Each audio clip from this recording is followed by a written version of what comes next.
네, 이번 시간에는요, 우리 LS증권의 신중호 센터장님과 함께, 이 박스피 어떻게 벗어나게 될지, 아니면 이 박스피는 계속 유지가 되는지, 뭐 이런 거 한번 좀 여쭤보도록 하겠습니다. 신중호 센터장님 어서 오십시오. 네, 안녕하십니까. 네, 회사 이름이 바뀌었습니까? 6월 1일부터 이름이 바뀌었습니다. 네, 이베스트. LS. 예, 이베스트 투자증권에서 LS 증권으로 네. 바뀌어서 이제 또 새로운 모습으로 인사드리게 됐습니다. 제가 고객입니다. 예, 감사합니다. 저는 이 트레이드 때부터 했었어요. 그러면 굉장히 오래되신 건데. 한 5, 6년 이상 된 네. 것 같은데요, 그죠? 맞습니다. 이 트레이드였다가 이베스트였다가 이제 LS로 갔는데. 맞습니다. LS 이건 이제 그 계열사가 된 거예요, 그러면? 네, 뭐 공식적으로 그룹사에 편입이 된 거고. 그렇습니까? 네. 네, 축하드립니다. 네. 자, 오늘 우리 시센터장님과 함께 네. 이놈의 박스피 도대체 언제 벗어나는 건지. 네. 약간 좀 분위기는 살짝 탄 것 같기도 하고요. 아닌가? 그러니까 이제 우리가 박스피라는 게 지나고 보면은 10년 전에 박스피보다는 높아졌으니까 네. 박스피를 탈피한 건 맞는데 네. 이게 흔히들 이런 얘기 하잖아요. 미국은 사놓고 좀 지나고 보면은 수익이 났는데 우리나라는 사놓고 지나고 봐도 수익이 안 난다. 뭐 이런 느낌의 시장이라고 할 수 있는 거예요. 아니 전세가 지금 솔직히 올해 다 올랐잖아요. 거의 뭐 웬만한 데는 다 사상 최고치. 최고가죠. 유럽, 뭐 인도. 유럽은 다. 최근에 빠진 거지. 사실 네. 최근에 유럽도 좋았고 대만, 일본. 뭐. 근데 이제 사상 최고치를 못 간 국가가 대표적으로 이제 중국하고 우리나라, 뭐 홍콩이라든지 중화권에서 대만 뺀 국가들은 좀 시장이 좀 별로였고 우리나라도 사실은 지금 3,300이 고점이라고 치면 아직도 한 500포인트 정도는 5, 600포인트 못 간 상황이. 뭐예요? 그런 이유가 있죠. 네, 그런 이유가 있는데 그런 이유의 배경이나 전망에 대한 얘기를 좀 해보고 싶은데 아직 그러니까 한마디로 얘기하면 우리나라는 안정성은 많이 높아졌는데 효율성이 떨어진 나라다라고 얘기를 드릴 수 있을 것 같아요. 효율성이 떨어지고 안정성은 올라가고. 네, 그렇다면 뭐 자본이라는 게 사실은 우리나라가 여러의 위기에서도 탄탄하다라는 느낌을 많이 주긴 했지 않습니까? 근데 우리가 효율성이라고 하면은 뭐 한마디로 ROE를 대표적으로 하면 ROE가 높지 않다. 네. 그래서 우리가 지금 ROE가 올해 턴어라운드 해서 작년에는 워낙 이익이 깨졌기 때문에 올해 그래도 좀 돌아서면 ROE가 올라오지 않겠냐라는 기대가 있긴 하거든요. 네. 근데 자본이 너무 크니까 이익이 올라와도 ROE가 10% 넘기가 어려운 나라라는 거죠. 우리가 자본이 커요? 지금 작년 말 기준으로 코스피 기준으로는 한 2,150조 정도 됩니다. 우리 기업들의 자본금이 다 해서 2,150조인데 거기에서 2,150조 갖고 ROE가 단순히 10%가 나오면 2,150에서 0을 빼면 되잖아요. 네. 210조가 나오면 그러니까 순이익 기준으로 210조가 나오면 ROE가 10%가 되는 거예요. 근데 올해 지금 이익이 빠르게 HBM이나 뭐 최근 분위기 좋잖아요. 어닝이 올라왔는데 그게 180조예요. 자본을 너무 많이 쌓아뒀나? 네, 그렇죠. 자본을 많이 쌓았습니다. 이거 어떻게 처리를 못 하는 거예요? 계속해서 기업이라는 게 이제 자본이 있으면 여유자본이 생기면 늘 투자해 갖고 그래야 되죠. 이제 자꾸 뭔가 사업을 뭐 투자를 그러니까 우리 흔히들 밸류 프로그램 얘기를 하는 이유가 자본이 있으면 아까 말씀하신 것처럼 투자라든지 아니면 이제 주주 환원이라든지 해야 돼. 뭐 아니면 또 일정 부분 자본이 있어야 되니까. 예. 근데 이제 우리가 갖고 있는 자본 갖고 활용을 제대로 못 하고 있는 거죠. 이를테면 아니면 이 자본이 현금 흐름이 수반되지 않는 비투자 자산이 좀 많거나. 그 부동산 같은 거. 네, 그렇죠. 그러면 이제 부동산에 돈이 나오지 않으면 과감하게 좀 이게 처분을 한다든지 뭐 이런 과정이 필요하지 않습니까? 근데 이게 사실 기업을 우리나라에 소위 말하는 국장을 투자하시는 분들은 이 부분을 잘 알고 계신 것 같아요. 그래서 오히려 시장은 닫혀 있지만 그렇지 않은 예를 들어서 비투자 자산이 아니라 R&D라든지 성장성에 있는 쪽의 업종이나 종목은 지금 굉장히 수익률이 좋잖아요.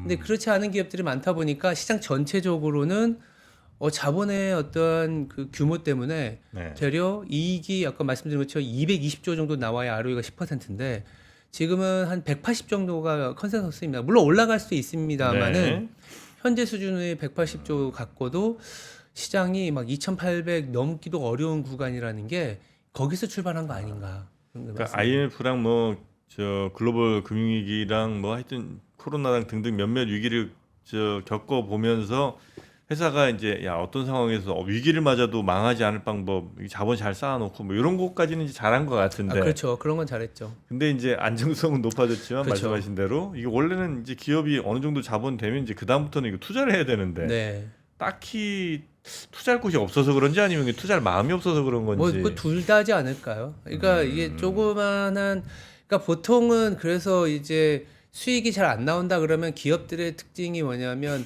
이제 좀 구조 조정이라든지 아니면 네. 돈이 안 되는 사업부를 좀 이게 좀 우리 회사 내부에서는 좀 다른 데로 보낸다든지 아니면 뭐 매각을 한다든지 이런 일들을 많이 하다못해 애플이 그동안에 AI에서 뒤지는 상황에서 얼마 전에 엄청난 규모의 자사주 매입 소각을 하고 나서 했죠. 약간 바닥을 다져주고 주가 이제부터 10% 올랐잖아요. 그리고 나서 나오는 내용들은 AI 폰에 대한 얘기를 하면서 우리가 그동안에 있었던 좀 고루한 성장에서 우리는 이제 약간 느낌이 달라집니다라고 보여주니까 지금 다시 또 탑3 안에 들면서 네네네. 뭐 이제 시총 4조 달러 가네 많이 이런 얘기가 나오는 게 네. 그게 이제 우리 투자자들이 받아들였을 때는 아 이게 신뢰할 수 있는 자산과 신뢰가 좀 떨어지는 자산 간의 차이지 않겠냐. 우리나라는 안정성은 높지만 뭔가 바이앤홀드가 아니라 좀 계속 치고받고 트레이딩을 해야 되는 좀 힘든 시장인 거고 그래서 뭐 테마라든지 성장 있는 쪽에 자꾸 쏠려야 되는 건 맞는 거고 미국은 사실상 좀 성장이 떨어지더라도 현금 흐름이 좋으면 뭐 약간 사업부를 매각이나 주주 환원이나 이런 걸 통해서 다시 신뢰를 줄 수 있는 즉 ROE를 높일 수 있는 자산이다라는 믿음이 있는 쪽인 것 같아요. 네네. 네. 아, 좀 자격이 안 되거나 아니면 이 상장에 의미가 없는 회사들은 바로바로 좀 아웃 좀 시키면 좋을 것 같아요. 그래서 얼마 전에 거래소였나요? 정확하게 이제 당국에서라는 네. 표현이 맞을 것 같는데 이제 상장을 그러니까 GDP 대비 시총 규모로는 우리나라가 좀 작은 편이지만 네. 낮은 편이지만 시가총액의 그 기준이 아니라 그 주식 수, 기업 수로 하면은 OECD 평균보다 높다. 하여튼 되게 많다. 네네. 그래서 약간 퇴출도 자유로운 거래소로 만들겠다 이런 얘기는 한 것도 있습니다. 그래서 거기에 그 다들 고민은 비슷한 것 같아요. 네. 다들 고민은 비슷하고 우리가 여기서 소위 말해서 3천 내지는 4천, 5천까지 가려면 이 어떤 효율성을 높여야 되는 그런 어떤 기업의 체질로 가야 된다라는 공감대 있는데 당장 그게 변할 만한 상황이냐라고 봤을 때 되게 뻑뻑한 상황이라는 거죠. 뭐 그러다 보니까 하여튼 뭐 외국인 투자자들도 우리나라에 그렇게 매력을 많이는 못 느끼는 것 같고 그냥 맞아요. 어쨌든 시장이 요 정도 되니까 요만큼 비율만큼은 그냥 가는 거야. 요 정도 이상의 야 한국 투자할 만한 나라인데 이런 생각 안 하는 것 같더라고요. 그게 뭐 차트를 제가 이제 말씀 주신 김에 네. 외국인 투자 얘기할 때 이 얘기 해야지 하면서 가져온 차트가 있는데 외국인 투자 얘기할 때 반드시 이제 꼬리표로 따라붙는 게 환율이잖아요. 아 환율. 네, 근데 우리나라가 환율이 되게 높은 수준이기 때문에 외국인들 들어오기 어렵다는 얘기도 할 수 있을 것 같아요. 네. 첫 번째는 우리나라 환율이 왜 이렇게 높은지, 그럼 외국인들이 지금 당장이나 내년에 환율이 좀 강해지면서 살만한 환경이 되는지에 대한 점검이 필요하지 않습니까? 네. 근데 우리나라 환율이 지금 1,380원, 뭐 경우에 따라서는 1,400원도 넘어갈 수 있는 환경이 된 게 우리나라 환율을 좀 편하게 자세히 들여다보지 않고 좀 일반적으로 보면 전 세계에서 우리나라의 GDP가 차지하는 비중하고 방향이 같습니다. 뭐 차트로 아마 띄워주시면 좋을 것 같은데 무슨 얘기냐면 저 짙은 파란 선이 전 세계에서 우리나라의 어떤 GDP 비중이고 옅은 파란 선이 이 원화의 실질 실효 환율이라고 해서 쉽게 생각하면 그냥 뒤집으면 원달러 환율하고 비슷한 모양새입니다. 제가 말씀드리고 싶은 게 2018년에 우리나라 원달러 환율이 1,050원까지 내려간 적이 있어요. 네. 그때 우리나라 GDP가 전 세계에서 2%였거든요. 근데 위기는 아니지만 계속 1,100원, 뭐 1,200원, 1,300원, 경우에 따라 1,400원까지 올라간 이유는 전 세계에서 우리나라의 GDP 비중이 떨어져서 그런 거죠. 전 세계 성장률보다 성장률이 안 나와서 그렇다는 얘기죠. 아 그래요? 예, 그래서 올해도 보면 IMF 기준으로 전 세계 성장률이 3.2%인가? 근데 우리나라는 원래 2.4%에서 좀 올라서 2.8%인가 하더라도 성장률 자체가 지금 전 세계보다 떨어지니까 저기 내려가는 거예요. 그런데 이제 만약에 이런 건 있죠. 내려가는데 내년에 그러면 좀 이게 반등을 하면 외국인이 살 수 있지 않습니까? 근데 내년에도 1.6%까지 떨어지는 걸로 전망이 되고 있는 아니 그러니까 상황입니다. 이게 우리가 성장률이 떨어진 거는 맞아요? 아니면 혹시 환율이 이만큼 떨어지니까 우리가 똑같이 벌어도 우리 돈 가치가 달러로 바뀔 때 비중이 적어진 건 아니에요 혹시? 그러니까 수출주한테는 좋은데 이를테면 야 환율이 높으면 수출주한테는 좋잖아라고 얘기할 수 있는데 우리가 수출이라는 게 100으로 따졌을 때 20은 미국으로 가죠. 네. 20은 중국으로 갑니다. 네. 나머지 60은 이제 G2를 뺀 나머지 국가군인데 근데 잘 보시면 지금 그래도 잘 되고 있는 쪽이 20이라는 미국이잖아요. 예, 예. 근데 나머지가 잘 안 되고 있는 거예요. 유럽 좀 최근에 저런 변동성이 있고 이머징은 이제 연준이 굉장히 높은 금리이기 때문에 수요 그 소비 여력이 떨어져 있고 중국은 네. 계속 지금 디플레 압력이 얼마 전에 CPI도 보면 안 좋아지는 디플레 압력이니까 걔네들은 오히려 자기들이 만든 걸 밖으로 빼면서 디플레 수출하고 있는 거고 그래서 우리나라에서도 보면 20%의 미국으로 수출되는 것만 시장에서 굉장히 잘 되고 있지 않습니까? 뭐 네, HBM이라든지 하다못해 이제 화장품도 미국으로 가는 거 되고 있지, 뭐 라면. 전력기기라든지 이런 것만 되는 거고, 그다음 수출이 고환율에서 수출이 되는 건 맞는데 네. 이게 수출 시장에 전체적으로 들어오려는 상황하고도 다른 거고, 거꾸로 수출이 내수로 연결되는 고리가 끊어져 있다 보니까 내수도 상당히 지금 어려운 상황이라는 거죠. 아니 그 제 질문은 어. 전 세계 GDP 중에 이제 우리나라가 몇 퍼센트 차지하냐 봤더니 2% 차지할 때는 뭐 한 몇십 원까지 떨어지고 1,050원까지 갔었죠. 이게 우상향 할 때 있죠. 예. 예. 그러니까 그게 이제 우리가 똑같이 한 1,000조를 번다 치면 1,000조를 달러 환산했을 때 1,020원일 때는 훨씬 더 달러가 높을 거고 그러니까 비중도 높을 거고 만약에 1,000조 벌었는데 달러 지금 1,380원짜리 환율을 계산하면 그 비중 자체가 적어질 거 아니냐는 거죠. 그래서 혹시 아 이게 줄어드는 거 아니냐? 예. 아 그런 부분도 있긴 있는데 네. 그 비중 자체가 줄어드는 자체가 의미가 뭐냐면 전 세계에서 수요처의 비중이 줄어들었다고도 볼 수 있는 거예요. 그러니까 이게 어떻게 보면 같은 말인데 뭐 이렇게 얘기하냐라는 것도 할 수 있지만 네.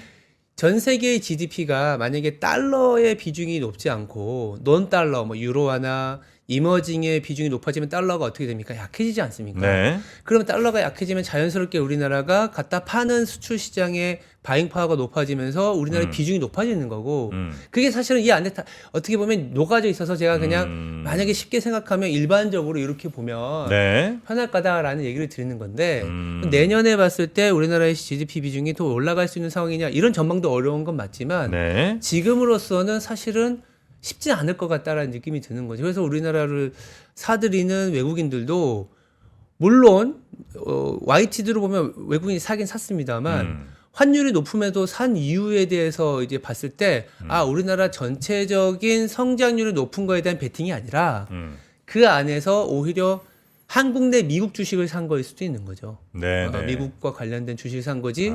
뭐 그러다 보니까 중소형주 쪽으로 넘어간다든지 아니면 이제 어떤 선순환에서 외국인들이 막 다른 것도 사주면서 올라가는 장이 아니라 일부 쏠려 있고 조금 뭐 한국 내 미국 주식을 산 그런 개념으로 들어온 거 아닌가라는 얘기를 드리는 거죠. 네. 여튼 그래서 이제 우리 환율은 계속 좀 높은 수준이지 않을까 생각하고 있습니다. 내년에도 예, 뭐 지금 저희들은 뭐 1,400원도 넘어갈 수 있다고 보고 있고요. 에? 1,400원이 한 번 넘어간 적이 있어요. 그래요? 우리가 왜 1,050원일 때 1,200원 되면 이거 너무 나라 망할 것 같은 느낌. 근데 지금 벌써 1,300원 중반이라는 거는 이걸 보여드린 이유는 위기가 아니라 우리나라가 차지하고 있는 비중 자체가 좀 줄어들어 있다라는 거에 대한 반영인 거고 1,400원 넘어간다는 게 위기가 아니라 이것도 자연스럽게 성장률의 둔화의 어떤 영향이기 때문에 근데 경상수진 쌓여져 있고 네. 뭐 예를 들어서 옛날처럼 자본의 유출의 압박이 높은 건 아니기 때문에 네. 상당한 크래시가 오는 장은 아니지만 뭔가 약간 좀 답답한 연출이 될 가능성이 높다 이렇게 말씀드리는 네. 거죠. 근데 어찌 보면 이 수출 기업들을 위해서 나라가 이 정도를 그냥 용인하는 건가 하는 생각도 들더라고요. 그리고 뭐 우리 물건 사고 하는 사람들한테는 되게 불리한데 소비자들한테는. 수출 기업 그러니까 결론적으로는 그럴 수는 있는데 네. 사실은 우리나라 자체가 고환율을 유지한다 그래서 이제 수출 경기가 좋아져서 막 내수까지 연결되는 그림으로 가기가 되게 어려운 국면이니까 굳이 정부 입장에서도 고환율을 일부러 만든다? 그러지는 않을 것 같아요. 그러니까 그런 경우 뭐냐면 우리가 예를 들어서 중국을 생각해 보면 네. 원래는 지금은 중국이 위안화가 절하될 수밖에 없는 상황이지만 원래는 지금보다 높아져 있는 위안화여야 되는데 자기네 수출을 위해서 자국을 위해서 좀 일부러 낮추는 역할을 했었잖아요. 위안화 가치를. 예, 예. 네. 우리 정부 그러니까 우리도 그런 거지. 만약에 우리는 원래 1,380원이 아니라 한 1,200원, 1,100원의 가치여야 되는데 수출 기업을 위해서 일부러 높여 놓는다 하면은 일부러 높여 놓는 그게 아니라 그냥 펀더멘탈리 그렇게 높아진 거기 때문에 당국에서 고환율을 일부러 유지하는 거 아니에요. 이거는 아닌 것 같다는 생각이 그래요. 들어요. 예. 예. 여튼 그래서 뭐 수출 기업은 나름 나쁘지 않겠어요, 그죠? 그러니까 수출도 이제 수출 시장이 예. 수요를 해줄 수 있는 시장이냐 아니냐인 것 같아요. 그래서 수출 시장의 수요라는 것도 어떻게 보면 저는 이제 차트를 보면서 말씀드리는 게 중국이 계속 이걸 보는 게 맞겠네요. 디플레를 수출하다 보니까 상당히 업종 내에서도 어려운 국면이 있는 것 같아요. 뭐냐면 중국은 이제 정책을 쓰면 쓸수록 저 어떤 얘기를 들으냐면 인플레가 유발되는 게 아니라 디플레가 유발된다. 무슨 얘기냐? 중국이 지금 최근에 올해 들어서 뭐 IMF든 뭐 무디스든 성장률 올린 거 아니냐라고는 하지만 굉장히 단기적인 것 같고 중국은 지금 우리가 옛날에 일본식 장기 불황할 때 네. 저물가에 대한 사람들의 기대치가 너무 높다는 얘기를 많이 하잖아요. 지금 중국이 공급 단에도 그렇고 소비 단에도 그렇고 다 약간 가격 인하 정책이라든지 저가 소비에 조금 많이 매몰되어 있습니다. 중국이. 예. 그래요. 최근에 보시면 중국이 차이신 PMI는 좋았는데 국가 PMI는 별로고 수출은 좋았는데 수입은 별로였잖아요. 정책을 썼는데 CPI가 마이너스로 다시 들어간 이유는 이런 것 같아요. 100개의 제품을 만들었는데 중국이 20개밖에 소화를 못 해주면 나머지 80개는 어떻게 해야 될까요? 밀어내기. 밖으로 빼야 되겠죠. 예. 환율도 높은 수준이고 밖으로 빼게 되면 뺄 때 어떻게 하냐? 저가로 공세를 많이 하잖아요. 알리테무. 그렇죠. 알리테무 그리고 최근에 유럽에서 전기차 중국산에 네. 대해서 관세를 때리는 이유가 상당히 너무 말도 안 되게 뭐 보조금이라든지 이런 걸로 인해서 온 거 아니냐라는 그런 어떤 의심이 있는 상황이잖아요. 네. 중국은 또 어쩔 수 없이 저가로라도 밀어내야 돼요. 왜냐하면 중국이 지금 실업률이 굉장히 높은 수준이지 않습니까? 네네. 근데 중소기업들을 통해서 수출을 하게끔 정부가 어떻게 보면 도와주고 있는 거야.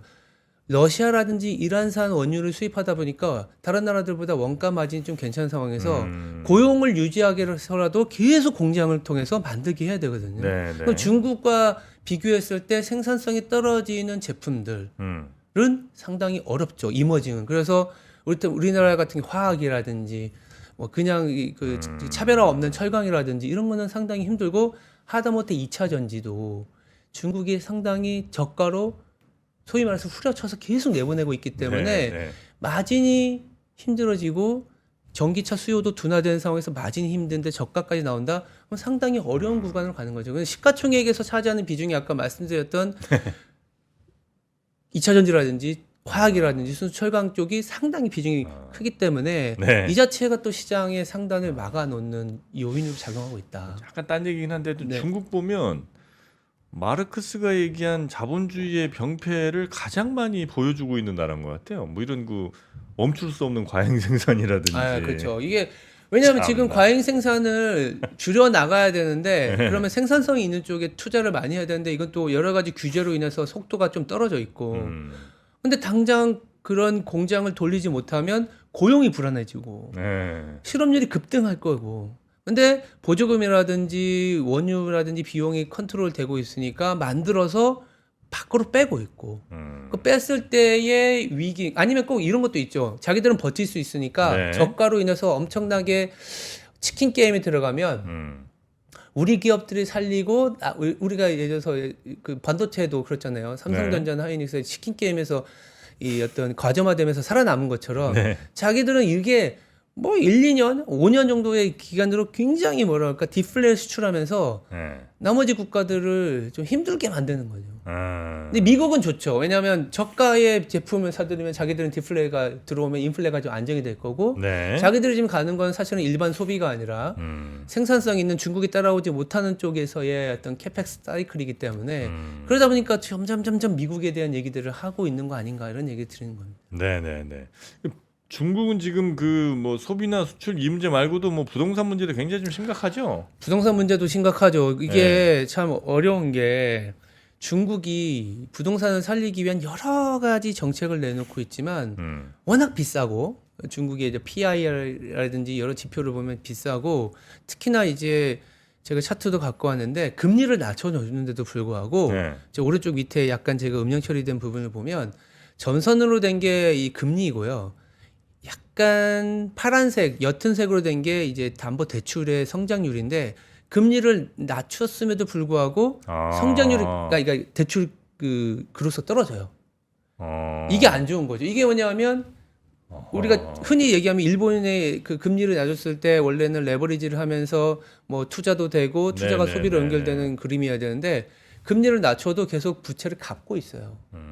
중국이 아니면 대출이 더 떨어지고 네. 그러다 보니까 소비가 상당히 쉽지가 않은 거죠. 그래서 소비가 쉽지 않은데 무너지지 않기 위한 여러 가지 정책을 쓰는 게 빈집을 좀 중국에서 사주면서 간다든지 이런 걸 하고 있기 때문에 정책적으로 저는 좋게 보는 거는 중국이 당장 무너지는 건 아닌 것 같다.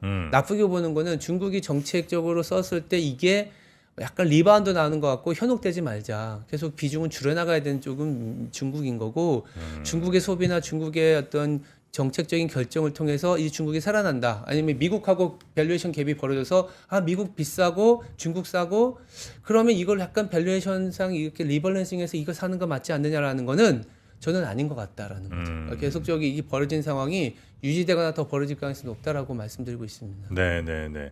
우리는 부동산이 중국보다는 그래도 비교적 양호하죠, 매우. 양호하긴 한데 네. 우리나라도 기업 부채나 가계 부채가 너무 높아요. 가계부채 높은 거야 뭐 옛날부터 얘기했던 근데 거긴 기업 한데. 부채도 굉장히 높아요. 기업 부채도 많이 높아요? 예, 제가 차트를 갖고 와봤는데 네. 우리나라도 기업 부채가 120%가 넘습니다. GDP에? 예. 중국은 160%. 그러니까 미국이 좋은 게 미국은 지금 코로나 이전보다 낮은 수준까지 내려왔어요. 여기 보시면.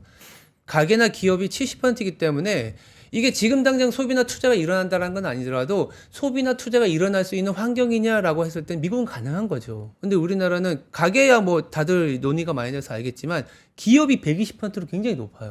아, 우리가 언제 벌써 그렇게 이게 높았어요? 이렇게 높아진 이유가 네. 생산성 있는 쪽에 투자한 게 아니고 다들 아실 거예요. 다 부동산 대출이 많았습니다. 기업들이? 예, 여기 한국은행 차트인데 이게 보시면 이게 그 부동산업 대출, 명목 GDP의 부동산 대출 이렇게 빨간색 보이시죠? 네. 이게 부동산 기업을 뺀 겁니다. 그래서 부동산 대출이 많아. 아까 말씀드린 것처럼 자산은 되게 자본은 많아졌어요. 근데 이게 레버리지가 되고 이걸 담보로 뭔가 투자하고 이렇게 되면 되는데 이게 좀 약간 우리가 강남 쪽 빼고는 좀 최근에 좀 힘들지 않습니까? 근데 이제 부채 비율은 또 안정적이에요. 자, 대출을 많이 받았는데 부채 비율은 안정적이야. 그 부채 비율은 분모가 분모기 때문에 자본이 늘어나서. 자본이 왜 늘어나느냐? 이익 잉여금이 꽂힌 것도 있지만 자회사 상장이라든지 유상증자가 많았기 때문에. 그러니까 기업들이 빚내서 투자한 게 아니고 빚내서 다 부동산을 산 거예요? 여기서 보면 그러니까 물론 우리나라에서 내부적으로 뭐 제약바이오나 반도체 기업처럼 이제 R&D라든지 투자를 한 기업들도 있고 그런 기업들이 주식시장에서는 지금 위너가 돼서 시장에 많은 회자가 되고 있지만 전체 우리나라 시장에서 뭔가 왜 이렇게 답답하고 뭔가 이익이 잘 안 나오고 효율성이 떨어지지 보면 여기에도 답이 있다라는 물론 전체를 포함하는 건 아니지만 우리 기업 공시 대상에 있는 기업들을 대상으로 한 거거든요. 그래서 저도 깜짝 놀란 게 이렇게 대출을 많이 늘렸나? 명목 GDP 대비 부동산 대출이 지금 거의 25%라는 거예요. 4분의 1이. 그래서 근데 이제 다행스럽게 해서 안정성은 높죠. 부채 비율이 낮은 수준은 이제 아까 말씀드린 것처럼 유상증자가 굉장히 많았고 IPO도 많았고 최근에 우리나라가 금리가 높음에도 미국은 IPO가 별로 없습니다. 그래서 버블의 징후가 없는데 우리나라는 금리가 이렇게 높음에도 IPO가 굉장히 많아요. 네. 그 이유가 있는 거죠. 자본이 그래서 이거를 어디서부터 풀어 나가야 되는지가 상당히 답답한 형국이기 때문에 조금 좋게 보면 뭐 2,200조의 자본 뭐 한 2,600만 깨져도 PBR 밸류가 자산 대비 굉장히 싸다. 이런 콜은 가능해요. 2,600만 깨져도 IMF 금융위기 레벨까지 주가가 내려가니까 거꾸로 이게 덩치가 너무 크니까 10조, 20조가 더 추가된다고 ROE가 높아지는 게 굉장히 어려운 국가라는 거죠. 회사들이 그런가 보네. 이게 뭐 무슨 사업부터 벌려갖고 지금 이익률이 뭐 한 6% 나오는데 요거 한 8% 10% 한번 올려볼까 이런 생각은 안 하고 야 부동산 사서 그래도 한 2, 3년 묵혀놓으면 다들 돈 많이 벌더라. 뭐 그게 차라리 그런 낫지 것도 않겠냐. 있고 여러 가지 상속과도 관련된 부분인 것 같고요. 우리나라가 지금 기업 공시 대상 평균 연령, 최대 주주 평균 연령이 한 67세 정도 됩니다. 근데 이제 뭐 한 가지 이제 합리적인 의심은 이거예요. 자, 자본이 이렇게 있어서 우리나라에 특이 있는 것 같아요. 이런 얘기하면 그렇지만 두 가지가 있는 것 같아요. 첫 번째는 IMF라든지 금융위기에 트라우마가 있어서 네네네. 자본을 미국처럼 막 급격하게 줄였을 때는 큰 위기가 왔을 때 대응이 어렵다라는. 뭐 그런 왜냐하면 걔네들은 달러 자산이니까 예, 예, 우리는 예. 원화 자산이라서 그런 부분들이 없다는 거 하나. 두 번째는 그러면 자본 말씀 주신 것처럼 자본이라는 게 있는데 이 부동산을 팔아서 ROE를 높이는 작업을 했을 때 상속에 플러스냐 마이너스냐 했을 때는 마이너스인 거죠. 지금 현재로서는 67세기 때문에 아직은 막 상속에 대한 니즈가 없어요. 내가 일본이 최근에 왜 레버리지가 되고 상속이 빨라지냐면 20년 전에 우리나라하고 비슷했어요. 네네네. 그 최대 주주나 자산을 많이 갖고 있는 사람들이 70대가 많았거든요. 근데 20년 지났잖아요. 네. 일본인들의 20년 지났을 때 그분들이 나이가 90세, 100세예요. 상속이라든지 이런 거를 자연스럽게 할 수밖에 없기 때문에 일본은 지금 서처 펀드 같은 것들이 굉장히 활성화돼 있어요. 중소기업들 상속시켜주는 거 뭐 이런 것들. 그래서 이런 자산들이 뭐 밑으로 내려오거나 유동화되면서 뭔가 ROE라든지 현금흐름이 돌아야 되는데 이게 지금 당장은 좀 어렵지 않겠나 이렇게 말씀드립니다. 그럼 이제 우리나라 뭐 올해 지금 이후로 6월 이후 하반기에는 우리 센터장님은 지금의 모습이 좀 이어질 걸로 보세요? 아니면 그래도 뭔가 좀 다른 모멘텀이 좀 있어 보이시죠? 지금의 상황이 저는 조금 더 유지가 될 것 같다. 박스피가 다만 아주 큰 기업의 움직임으로 인해서 주가가 많이 뭐 3분기나 4분기 때 움직일 수 있는 상황이 있다. 왜냐하면 삼성전자 같은 경우는 하방은 잡아놓은 상황인데 뭐 엔비디아 콜 받고 있는 기대감을 기대하고 있잖아요. 네. 근데 그건 언제 될지 모르는 거고. 다만 이제 그게 아니라면은 그나마 3분기는 미국이 최근에 보면 기업 대출이 돌면서 약간 재고 리스타킹에 대한 수요가 올라가기 시작했거든요. 네. 그러니까 미국이 재고 리스타킹이라는 건 뭐냐면 다른 나라들한테서 수입을 좀 늘릴 수 있는 가능성이 있기 때문에 3분기냐 4분기냐 봤을 때는 한 3분기가 그래도 우리나라가 지금 2,700에서 2,800 못 가고 있는데 2,800을 뚫고 갈 수 있는 여력은 있다. 다만 2,800 중반 넘어가게 되면 어떤 이슈가 있냐면 ROE가 9% 수준을 넘어갈 수 있을까? 그러니까 왜냐하면 2,800 넘어가고 2,900을 넘어가면 네. PBR 1.2배 막 3배를 넘어가야 돼요. 그럼 네. 10%의 ROE가 나와줘야 되는데 내년에 이 정도의 기대가 할 수 있을까? 그럼 3분기 때 올려놓고 나면 4분기 내년에 대한 실적이 그런 기대를 따라가지 못한다 그러면 또 이제 상방이 막히는 그 정도의 장이지 않을까 말씀드리고 있습니다. 그래요. 뭐 올라갈 그러니까 삼성전자 발로 해서 좀 상승할 수도 있는 상황이 있지만 네. 설령 오른다 하더라도 다시 생각해 보니 우리가 이렇게까지 평가해야 돼 이러면서 다시 좀 빠질 가능성이 좀 그렇죠. 높다. 삼성전자가 올라갔을 때의 아, 수급적인 부분들이 우리한테는 지수 내에서 플러스는 아니니까. 음. 그러니까 미국처럼 애플이 오른다고 엔비디아가 빠지진 않더라고요. 미국은. 네. 근데 우리나라는 삼성전자 오르면 다른 업종이나 종목이 네, 빠질 맞아요. 가능성이 굉장히 높기 때문에 아까 말씀드린 것처럼 GDP 그로스 자체를 크게 업사이드로 보이는 건 아니라서 네. 그런 어떤 수급의 어떤 밸런스적인 부분 때문에 시장의 어떤 크기는 커지지 않을 가능성이 높다. 지금 이렇게 지나고 보니 그래도 한 2년 전, 3년 전이라도 미국 시장으로 탈출한 분들이 제일 위너인 것 같고. 지금도 마찬가지인 것 같아요. 저는 그래서 개인 원화 자산을 벌고 있는 개인 투자자 입장에서는 한국 주식을 언제 사느냐, 미국 주식을 언제 사느냐 할 때 저는 기준이 좀 비싸져일 때는 미국 주식을 사는 거고 왜냐하면 여기서 만약에 무너진다 하더라도 우리가 원화로 해지가 되잖아요. 환율로. 음. 근데 오히려 막 무너져서 위기가 왔을 때 그때는 미국을 사는 게 아니라 이머징을 사는 거고. 왜냐하면 정책적으로 금리를 다 같이 내려주고 그래도 우리가 있는 자본 갖고 돌릴 수 있는 여력은 있기 때문에 우리나라 주식은 연준이 빅스텝으로 금리를 빠바박 내려줄 때는 무조건 사는 거고 아니면 한국은행이 금리 인하를 멈춰줘서 디레버징이 끝났을 때 사는 거고 오히려 미국 비싼데 한국으로 싼 한국 주식 살까? 이게 아니라 비쌀 때는 오히려 미국 주식에서 계속 머무르는 게 설령 더 가더라도 거기서 가는 거고 만약에 못 약간의 변동성이 유발된다 그러면 환으로 해지된 상태에서 빠졌을 때 한국 주식을 사는 게 그게 답이지 않겠냐 말씀드립니다. 알겠습니다. 네. 아유 오늘 오랜만에 또 아침 시간 찾아와 주셔서 네. 너무나 감사하고요. 네. 저도 좀 자본 배치 좀 다시 좀 하겠습니다. 네. 신종호 센터장님 고생 많으셨고 바뀐 회사 또 잘 번창하시기 바라겠습니다. 아이고 감사합니다. 네, 고맙습니다. 네, 감사합니다. 네. 박근영, 이선영, 서경인, 염승환 투자 마스터들의 세심한 케어로 건강한 투자 습관을 만드세요. 3프로 멤버십 3프로 앱에서 확인하세요.